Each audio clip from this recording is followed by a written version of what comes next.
Juda ko'pchilik O'zbekistonda stomatologiya qimmat deb o'ylaydi. Xo'sh, aslida shunaqami? Keling, buni Amerika va O'zbekistonni stomatologiyasini solishtirgan holatda ko'rib chiqamiz. Jinnimizdan O'zbekiston bilan Amerikani stomatologiyasini solishtirib bo'lmaydi deyishingiz mumkin, lekin bu nazariy jihatdan mumkin.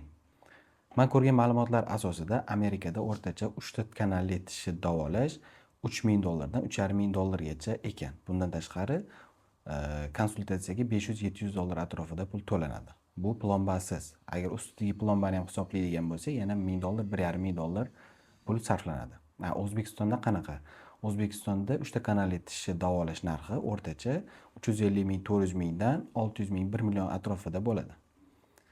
Bundan tashqari juda ko'pchilik klinikalarda konsultatsiya mutlaqo bepul. Aytishingiz mumkin, Amerika bilan O'zbekistondagi o'rtacha oylik ish haqqi bir-biridan anchaga farq qiladi deyishingiz mumkin. Keling, buni ham ko'rib chiqamiz. Amerikada men ko'rgan ma'lumotlar asosida o'rtacha oylik ish haqqi $5100 dan $6000 gachani tashkil etar ekan. O'zbekistonda esa o'rtacha oylik ish haqqi 3-5 milliondan 6 milliongacha ekan. Endi siz tasavvur qiling, siz Amerikada $5000 oylikda ishlaydigan odamsiz va bitta og'rib qolgan tishingizni davolash uchun $5000 pulingizning почти hammasi, ya'ni 3500-4000 dan ko'proq pulingiz ketyapti. Bu degani oyligingizni eng ko'p qismi tishingizni davolatishingizga ketyapti.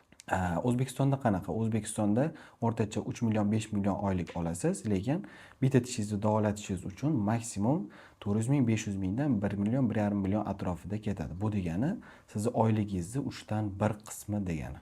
Endi siz logично o'ylab ko'ring. Siz butun boshli oyligingizni atigi 3 dan 1 qismini bitta tishingiz uchun sarflayapsiz. Amerikadachi, Amerikada bitta odam butun boshli oyligini ishlatyapti bitta tish uchun. Endi o'ylab ko'ring, O'zbekistonda stomatologiya qimmatmi yoki arzon?